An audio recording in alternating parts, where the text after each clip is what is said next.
Hello. Um, it is July 13th, 2022,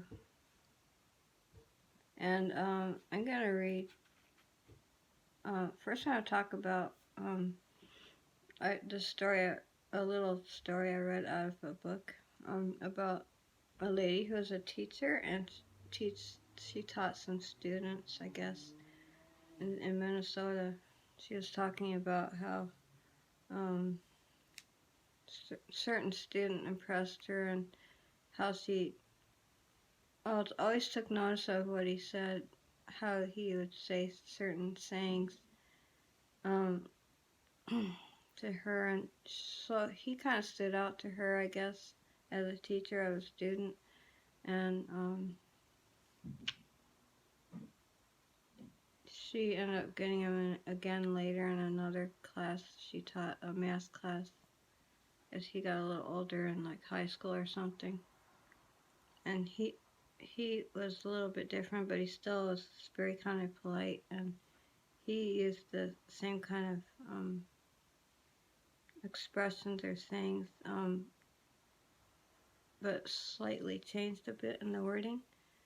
And then one time she said that when he was, I don't know if it was when he was younger, but she got upset when he just talk out of place, and she wanted to be a teacher who would go through with what she said she would do. And she said if he ever spoke up again in class, that she would tape his mouth shut, and she actually went and did it, like, but was in the shape of an X, two pieces of tape, an X over his mouth in a way. And then later she felt bad, and she went and took it off his mouth, and they all had a laugh about it. But he always said, thank you for correcting me, teacher, or something like that. And then later he said, thank you for teaching me, teacher, or something like that. Um, I guess later in life, after he was out of school, he went into some war or something in the military, like the Vietnam War, I think. And and I guess she found out that he had passed away and died in the war, and so she went to his funeral, and she met a lot of other people, like his classmates, that because they had done an exercise. Instead of arguing with all the students arguing with each other, um, she had them like write down all their students' names in the class, and to be able to write down some positive thing about each person that they could think of. And it was an exercise basically so they could get along. So I guess it did help the class to get along, not fight with each other as much. And at the funeral, I guess she found out that a lot of the students had saved their papers, even the guy who died in the class that she was teaching. He had a wallet where he had this folded up in his wallet. He's always saved it and remembered of the experience she went through with him, and he remembered how she taught him. And so, and then she found out this other students had saved their papers too. They treasured them, I guess. That's what his parents said, that he had treasured that thing they did. And if you think about it, we all have an effect on each other. We should treasure the things that we learn and grow from with each other. Um. Anyways, I found so in that little story I just read. I opened this book here I have, Chicken Soup for the Soul, to a random page, and that's what I read. But this time I did open it again, and the random story I came across is about a teacher again, and this title is "I Am a Teacher." I was gonna share it with you. It's my first time reading it. I guess it's about how it's about ourselves. It's like a little saying thing. only lasts a couple pages long. We're all teachers. We teach each other. Okay, here we go. I am a teacher. I was born the first moment that a question leaped from the mouth of a child. I have been many people in many places. I am Socrates, exciting the youth of Athens to discover new ideas through the use of questions. I am Anne Sullivan, tapping out the secrets of the universe into the outstretched hand of Helen Keller.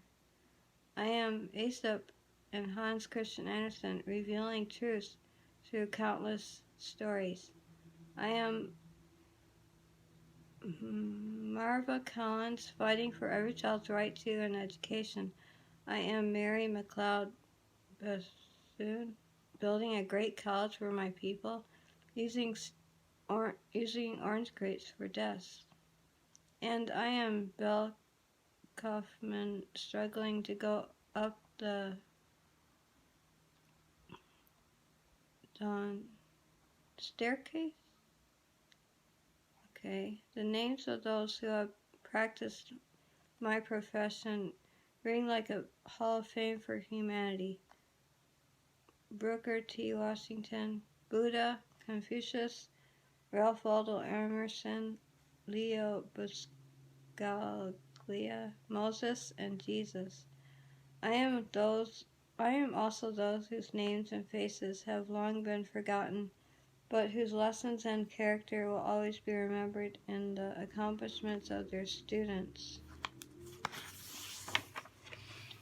I have wept for joy at the weddings of former students, laughed with glee at the birth of their children, and stood with head bowed in grief and confusion by graves dug too soon for bodies far too young.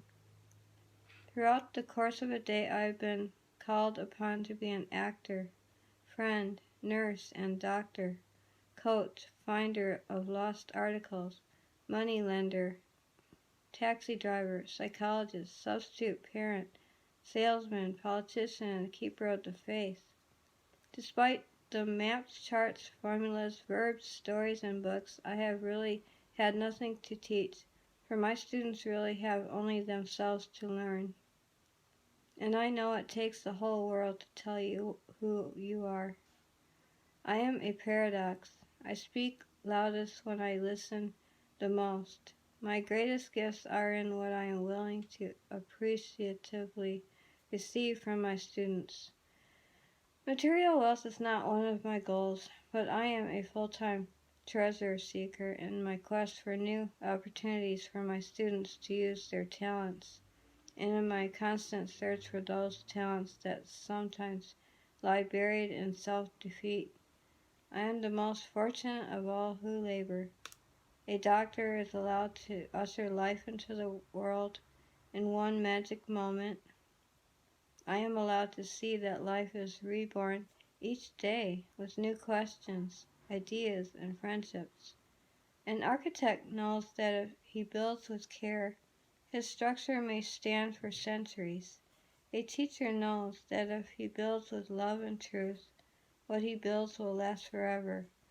I am a warrior, daily doing battle against peer pressure, negativity, fear, conformity, prejudice, ignorance, and apathy. But I have great allies: intelligence, curiosity, parental support, individuality, creativity, faith, love, and laughter all rush to my bedside, to my banner with indomitable support.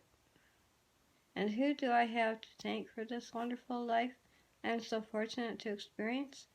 But you, the public, the parents, for you have done me the great honor to entrust to me your greatest contribution to eternity, your children. And so I have a past that is rich in memories. I have a present that is challenging, adventures, and fun because I am allowed to spend my days with the future. I am a teacher, and I thank God for it every day.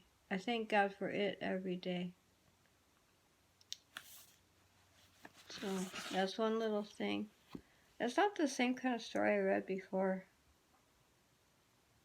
Um, about the person that was a teacher. I don't even know if I could find it right now. It was good though. I learn a lot when I read some of these little saying stories in here. Um, I think we're all sort of like teachers and people we talk to and share with. They're like our students. Like we're all students and we're all teachers. I guess basically, like how parents learn from their children and children learn from their parents. Kind of like give and take, and husbands, wives, people, just mother, father, father, son, mother, daughter, father, daughter, mother, son. Everybody learns from everybody. God and his people. Maybe does God learn from us, or does he know everything? Well, Jesus, when he was growing up, he might have had to learn some things from people around him, but like trade. I don't. He probably didn't know everything right away, but he did have that holiness in him. I think maybe we all do in a way. And I've had experiences of people being like teachers to me, whether it be at school or not. Is really, I guess it's always good to learn a lot of things and be positive in learning what we're learning. Okay, that's all I wanted to share today. Okay, bye.